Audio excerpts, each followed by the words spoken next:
And hello everybody, welcome back to the channel guys, here to discuss Rangers 2, St Mirren 1, or in fact should I say St Mirren 1, Rangers 2 in the Scottish Premiership. Rangers finally back to winning ways at the fourth time of asking in the Scottish Premiership. And was it back to the best? And was it a follow-up on our performance in the Scottish Cup semi-final? Absolutely not. But as stated before, people come humming in down on me and saying, oh we won, get behind the team. Yes, we won.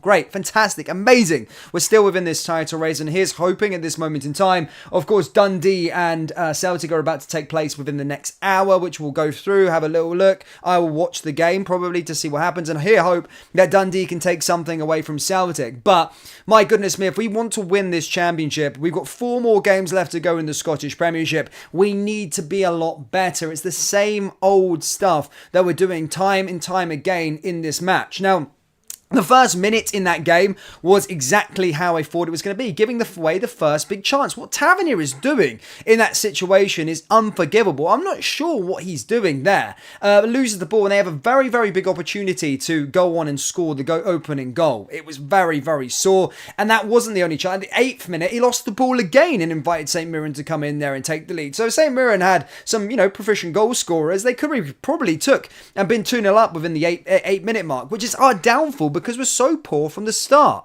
However, of course, as the game goes on, we start to take control. We're starting to create some chances, and then we get the goal. Before the goal went in, I was thinking, yeah, I think Rangers are definitely going to score a goal. I genuinely had something. I just felt it within me that Rangers were going to score a goal. But we had a debate on the live watch-along and discussed afterwards and said, look, if Rangers score here, they need to go and get that second goal. They need to either go and get that third goal. They need to go and do something. They need to get a few goals in this game and really stick the foot on the throat of St Mirren and go, you ain't winning here. We can sit back, relax, hopefully enjoy a game where we score 3, 4, 5 goals. Remember, we're still in a title race, yes, to get points. 3 points is most important. But bearing in mind, if we go on and win all our games at this moment in time and Celtic win all of their games, or if Celtic win 4 games and lose the game against us at Celtic Park, they will still win the title because of the goal difference. So there still has to be a sense of urgency with these players to go get the goal difference tally up. And when we got that first goal, I was like, right, let's go and do it. But I predicted it.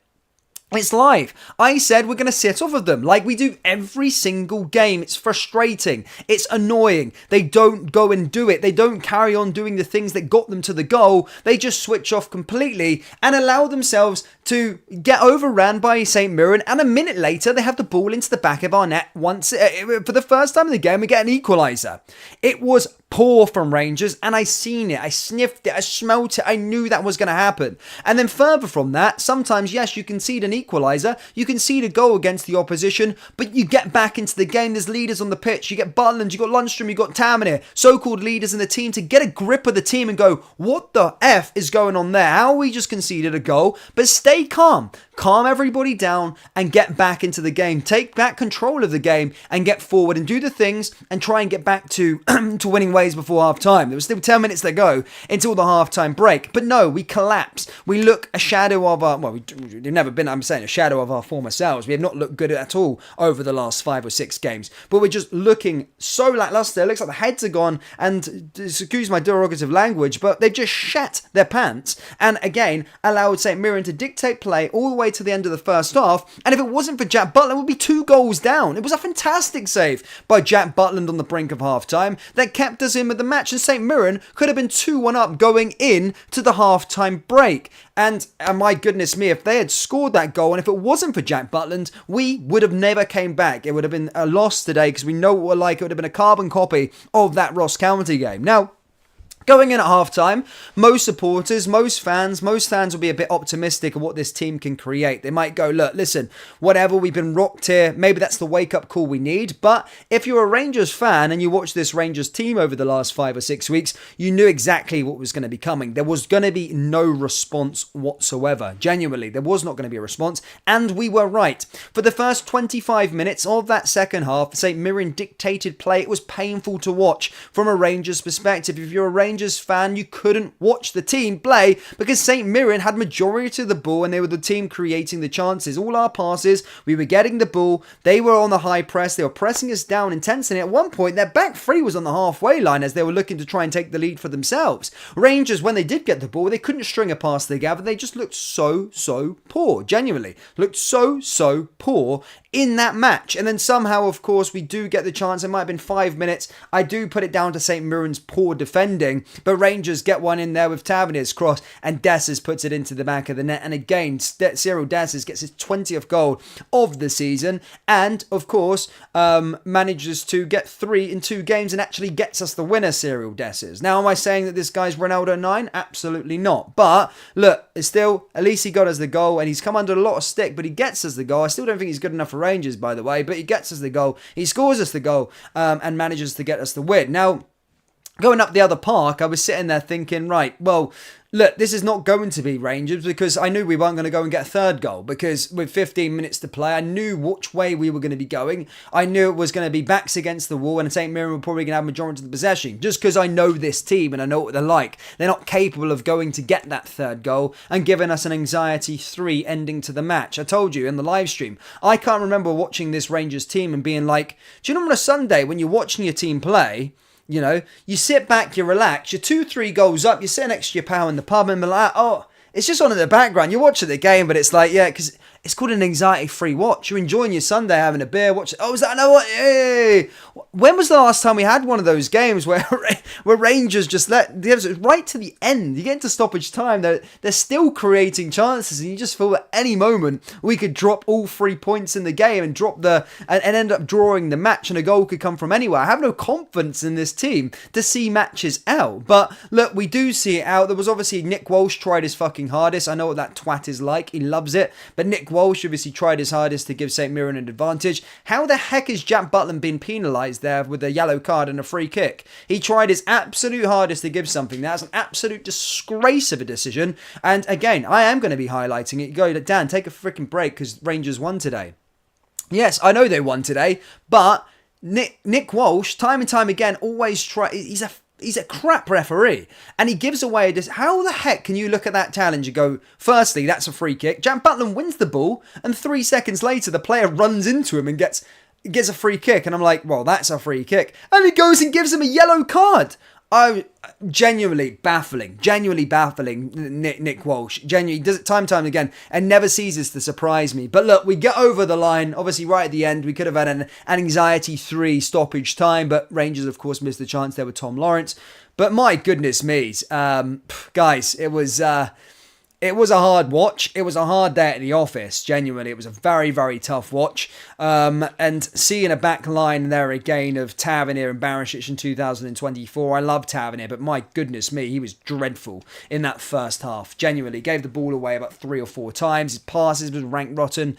Barisic actually didn't do too bad. I actually didn't mind his delivery. I like Sterling. I still don't like Lundstrom. The guy plays with an anchor attached to him. Genuinely, I don't see what managers see in this big man in Lundstrom. I'm not sure what he's all about. I don't know what he offers this team, and I hope that the rumours are true that he's going to Trabzonspor. And whilst I am going to be positive because it's a win, we're still in the title race with 4 games to go.